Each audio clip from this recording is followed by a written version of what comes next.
One of the other concerns that we've had from our members is the issue with the requirement for parent involvement and the parents being part of the decision making, part of the placement. That all changes and it becomes a greater involvement on the parents' part.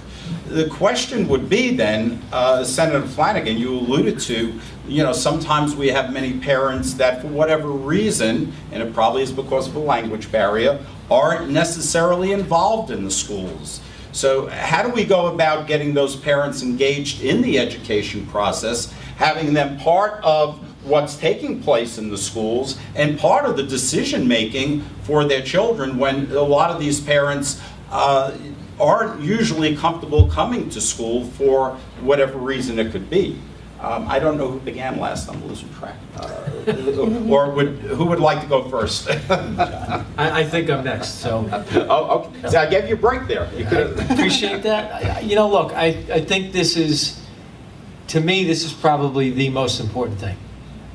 I have 3 children, Ashley, Sean, and Jake, all of whom are graduates and products of the public schools, Northport school system, school district, and they got a great education.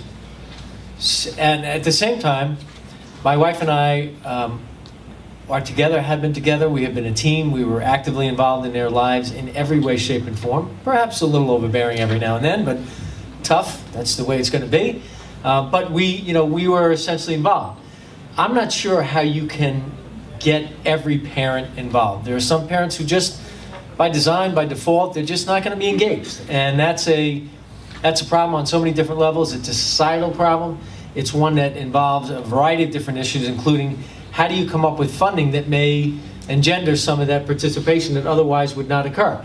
Do you have interpreters? Do you have bilingual staff, a certain percentage so that people are going to have sort of their own type of welcome mat when they come to any given school district? And I also think too that, while it may seem unfair, there's a commensurate responsibility for a school district and a school board, which is really the board of directors for that local district, the management team, to help foster that parental involvement.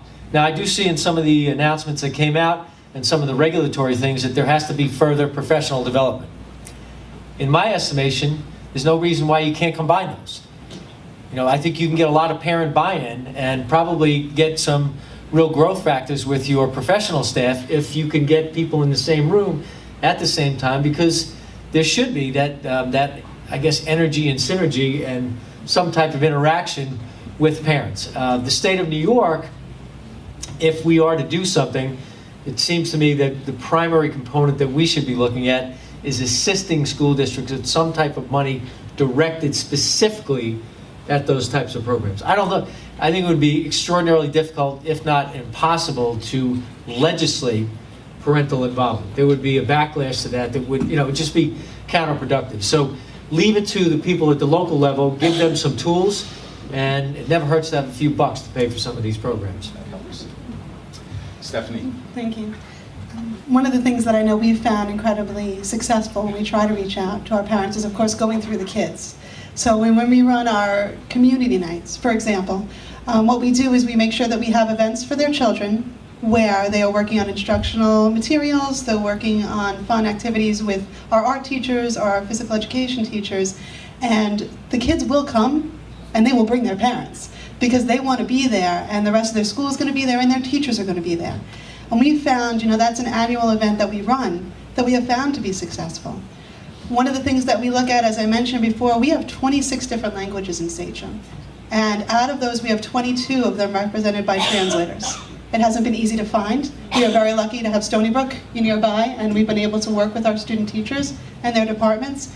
But we have 22 different languages represented. I wish we had 26 right now to come in. Part of what we look at, we have been able in the district as well, on occasion for the past few years, to offer an ESL for Adults class, which has really been an amazing, rewarding experience because our parents have been coming to that course. And in coming to that course, they are learning the necessary skills to help their kids with their homework and to help them to be successful. And once they come into that environment where our classes are being taught by the same teachers who teach their kids, I've really found that to be a successful partnership. Part of what we look at when we talk about people advocating, When we read the document, I consider myself a pretty well-educated person. And I read that 100 pages at least 30 times to understand it. But it's in English. So when we talk about the fact that it is affecting our ENL learners, I haven't seen it on the website in another language. So when we talk about the fact of why aren't their parents advocating, I have advanced college degrees. I'm reading through it, I'm having trouble understanding it, and it's only in English.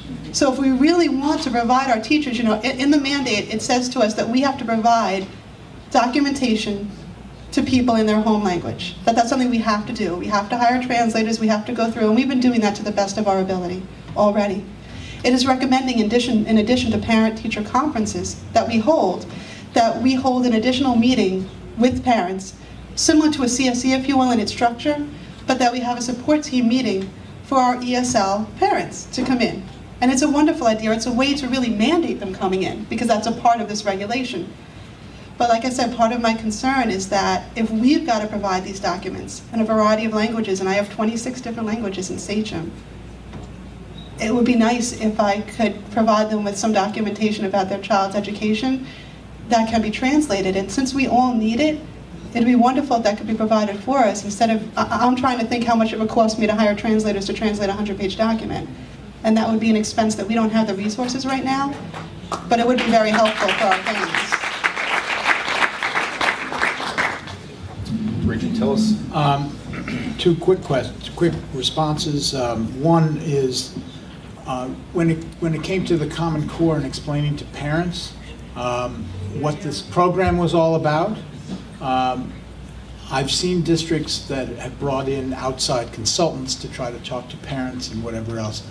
Every one of them has ultimately said the teachers are the best communicators to the parents. So I would just urge that that be your main method of communication to the parents, is through the teachers. The second one is, I know that in looking at some school districts in terms of the voting patterns, there are whole communities of disempowered voters because, and in the lottery for charter schools in the city, for instance, they're disempowered because they're so nervous about immigration issues.